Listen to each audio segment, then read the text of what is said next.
அனைவருக்கும் வணக்கம். சற்று முன்பு தமிழக அரசு இன்று வெளியிட்டுள்ள 16 முக்கியமான அறிவிப்புகள் என்னென்ன என்பதை பற்றி தான் நம்ம இந்த வீடியோவில் டீட்டெயிலாக பார்க்க போகிறோம்.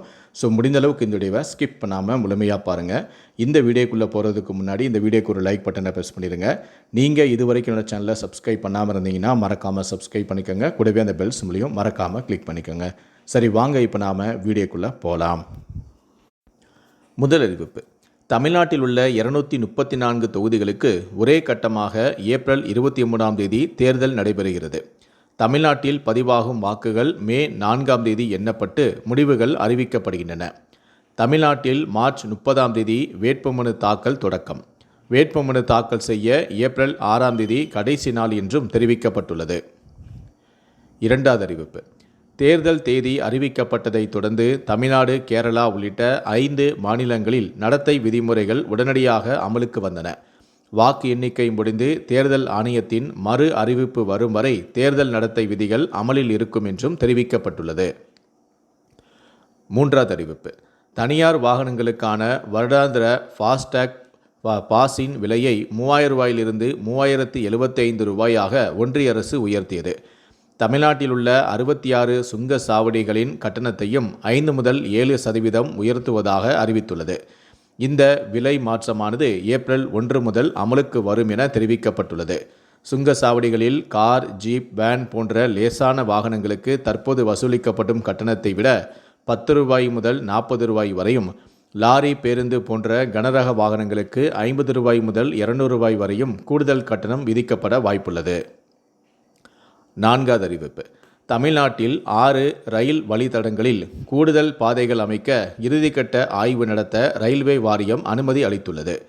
சென்னையிலிருந்து அரக்கோணம், அரக்கோணத்திலிருந்து ரேணிகுண்டா, சென்னையிலிருந்து கூட்டூர் ஆகிய தடங்களில் 5 6வது பாதைகளும், விழுப்புரம், திருச்சி, நெல்லை, நாகர்கோயில் தடத்தில் 3 4வது பாதைகளும், திருச்சி, காரைக்குடி, மானாமதுரை, மதுரை தடத்தில் 2வது பாதை மற்றும் போத்தனூர், பொள்ளாச்சி, பாலக்காடு தடத்தில் 2வது பாதை அமைக்க ஆய்வுக்கு திட்டமிடப்பட்டுள்ளது. ஐந்தாவது அறிவிப்பு: தமிழ்நாடு மின்வாரிய ஊழியர்கள் மற்றும் அலுவலர்களுக்கு 3% ஊதிய உயர்வு ஒப்பந்தம் கையெழுத்தாகியுள்ளது.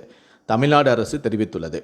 மின்வாரிய ஊழியர்களுக்கு 2023 டிசம்பர் 1ஆம் தேதி நாளன்று பெறும் ஊதியத்தில் 6% ஊதிய உயர்வும், 2023 டிசம்பர் 1ஆம் தேதி நாளன்று 10 வருடங்கள் பணி முடிந்த ஊழியர்களுக்கு பணி பலனாக 2023ஆம் ஆண்டு டிசம்பர் 1ஆம் நாளன்று பெறும் ஊதியத்தில் 3% ஊதிய உயர்வும் வழங்குவது என முடிவெடுக்கப்பட்டுள்ளது. மேலும் அலுவலர்களுக்கு 3000 ரூபாய் முதல் 7000 ரூபாய் வரையும் சிறப்பு படியும் வழங்கப்படுகிறது. 2025 டிசம்பர் 1ஆம் நாள் முதல் பண பலன்கள் வழங்கவும், மேலும் இடைப்பட்ட காலத்திற்கு, அதாவது 2023ஆம் ஆண்டு டிசம்பர் 1 கருணை தொகையாக மாதம் ஒன்றுக்கு 500 ரூபாய் வீதம் கணக்கிட்டு 24 மாதங்களுக்கு வழங்கவும் முடிவு செய்யப்பட்டுள்ளது. ஆறாவது அறிவிப்பு: தமிழ்நாடு அரசு போக்குவரத்து துறையில் பேருந்துகள் இயக்குவதற்கான எரிபொருள் தேவையான அளவில் இருப்பில் உள்ளது என அமைச்சரான சிவசங்க தெரிவித்துள்ளார்.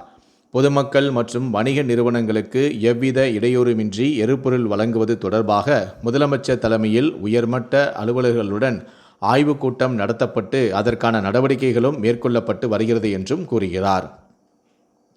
ஏழாவது அறிவிப்பு: தமிழ்நாடு விளையாட்டு மேம்பாட்டு ஆணையம் வெளியிட்டுள்ள அறிக்கையில் 2026-27ஆம் ஆண்டுக்கான சிறப்பு நிலை விளையாட்டு விடுதி மாணவ மாணவிகளுக்கான சேர்க்கைக்கு 17 வயது முதல் 25 வயதுக்குட்பட்டவராக இருத்தல் வேண்டும்.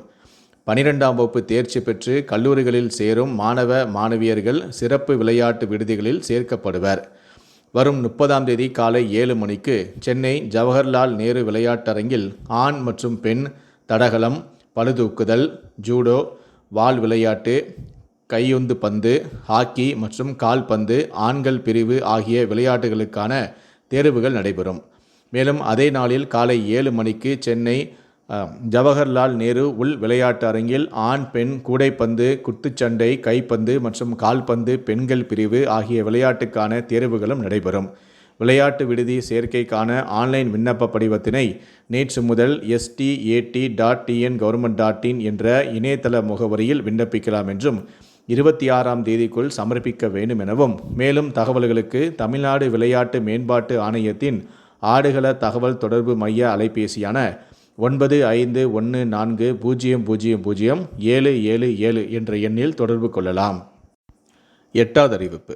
ஒன்றிய அரசு அறிவித்துள்ள வணிக எரிவாயு பயன்பாடு கட்டுப்பாடுகள் அமலில் இருக்கும் காலம் வரை மின் அடுப்புகளை பயன்படுத்தும் உணவகங்கள், டீக்கடைகளுக்கு மின்சாரம் யூனிட் ஒன்றுக்கு ரூ. 2 மானியம் வழங்கப்படும் என்று முதலமைச்சரான மு.க.ஸ்டாலின் அறிவித்துள்ளார்.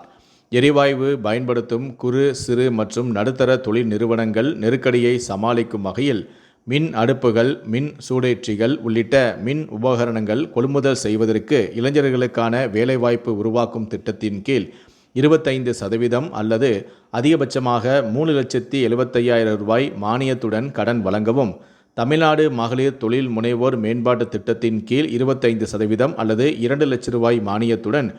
10,00,000 வரை கடன் வழங்கவும் மற்றும் அண்ணல் அம்பேத்கர் தொழில் முன்னோடிகள் திட்டத்தின் கீழ் 35% அல்லது அதிகபட்சமாக ரூ. 1,00,00,000 வரை மானியத்துடன் கடன் வழங்கவும் ஆணையிடப்பட்டுள்ளது.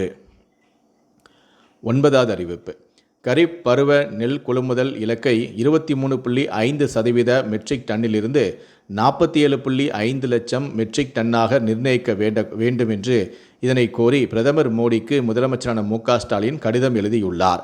2025-26 ஆண்டு நடப்பு பருவத்தில் முன் எப்போதும் இல்லாத அளவில் நெல் கொள்முதல் அதிகரித்துள்ளது என்றும், உரிய நேரத்தில் மேட்டூர் அணை திறப்பு உள்ளிட்ட நடவடிக்கைகளால் நெல் உற்பத்தி அதிகரித்துள்ளதாகவும் முதலமைச்சர் கூறியுள்ளார்.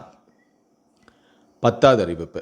கூட்டுறவுத்துறை அமைச்சரான கே.ஆர். பெரிய கருப்பன் வெளியிட்டுள்ள அறிக்கையில் கூறியிருப்பது என்னவென்றால், பொங்கல் பரிசு தொகுப்புகளை சிறந்த முறையில் வழங்கியதற்காக நியாய விலை கடை பணியாளர்களுக்கு கூடுதல் பணிச்சுமையை ஈடு செய்யும் விதமாக கடந்த காலங்களில் ஒரு குடும்ப அட்டைக்கு 50 பைசா வீதம் வழங்கப்பட்டு வந்தது. இந்த நிலையில்தான் பொங்கல் பரிசு தொகுப்பு சிறப்பாக வழங்கிய ரேஷன் கடை ஊழியர்கள் ஒரு குடும்ப அட்டைக்கு ஊக்கத்தொகையாக ரூ. 3 உயர்த்தி வழங்க முதலமைச்சரான மு.க.ஸ்டாலின் ஆணையிட்டுள்ளார். மேலும் இதற்கு ஆகக்கூடிய கூடுதல் செலவீனம் ரூ. 6,47,43,054 வழங்க நிர்வாக அனுமதியும் அளித்துள்ளார் என்பதையும் நான் மகிழ்ச்சியுடன் தெரிவித்துக் கொள்கிறேன் எனவும் கூறியிருக்கிறார். 11வது அறிவிப்பு. தமிழ்நாட்டில் இம்மாதம் இறுதி வரை வீட்டு உபயோக சிலிண்டர் கையிருப்பு உள்ளது. வணிக பயன்பாட்டு சிலிண்டர் மருத்துவமனைகள் மற்றும் கல்வி நிறுவனங்களுக்கு முன்னுரிமை அளிக்கப்படுகிறது. எண்ணெய் நிறுவன ஒருங்கிணைப்பாளரான அண்ணாதுரை தகவல் தெரிவித்துள்ளார். ஒரே நாளில் பெட்ரோல் விற்பனை 100%, டீசல் விற்பனை 75% அதிகரித்துள்ளது. அச்சத்தில் மக்கள் அதிகமாக பெட்ரோல், டீசல் நிரப்பியதால் இந்த விற்பனை அதிகரித்துள்ளது என்றும் அவர் கூறியுள்ளார். 12வது அறிவிப்பு. மதுரை விமான நிலையத்தை சர்வதேச விமான நிலையமாக அறிவித்து ஒன்றிய அரசு அரசாணையை வெளியிட்டது. இதன் மூலமாக பல்வேறு வெளிநாட்டு நகரங்களுக்கு மதுரையில் இருந்தே நேரடியான விமான சேவைகள் தொடங்கப்பட உள்ளன. 13வது அறிவிப்பு. பத்திரிகையாளர் மன்றத்தின் கோரிக்கையை ஏற்று பத்திரிகையாளர்களுக்கு ஓய்வூதியம் உயர்த்தி முதலமைச்சரான மு.க.ஸ்டாலின் உத்தரவை பிறப்பித்துள்ளார். பத்திரிகையாளர்கள் தற்போது பெற்று வரும் ஓய்வூதியம் மாதம் ரூ. 12,000 ரூ. 15,000 உயர்த்தப்படுகிறது. குடும்ப ஓய்வூதியம் ரூ. 6,000 ரூ. 7,500 அதிகரிப்பு. அனைவருக்கும் முதலமைச்சரின் விரிவான மருத்துவ காப்பீடு திட்டத்தின் கீழ் மருத்துவ காப்பீடும் வழங்கப்படும். சென்னை பத்திரிகையாளர்கள் குடியிருக்க செங்கல்பட்டு மாவட்டத்தில் வீட்டு மனைகளும் வழங்க ஏற்பாடு செய்யப்பட்டுள்ளது. 14வது அறிவிப்பு. டிஇஓ மாவட்ட கல்வி அலுவலர் பணிக்கு முதன்மை தேர்வுக்கான ஹால் டிக்கெட் இணையதளத்தில் வெளியிடப்பட்டிருப்பதாக டிஎன்பிஎஸ்சி அறிவித்துள்ளது.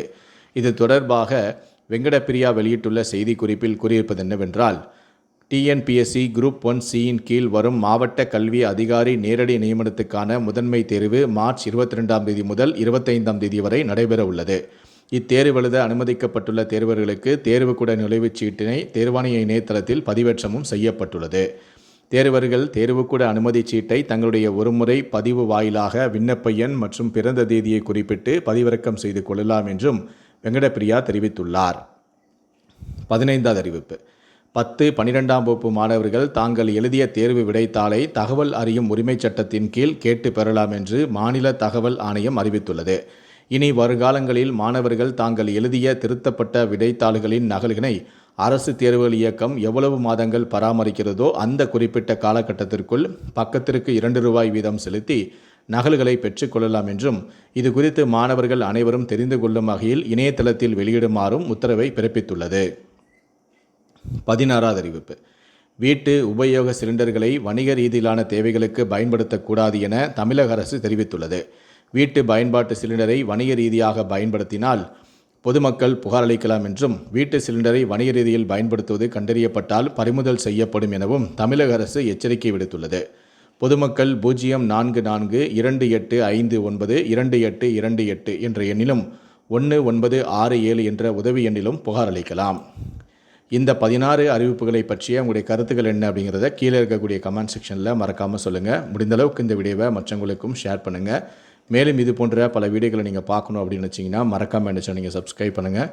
கூடவே அந்த பெல் சிம்லையும் மறக்காமல் கிளிக் பண்ணுங்கள். நன்றி, வணக்கம்.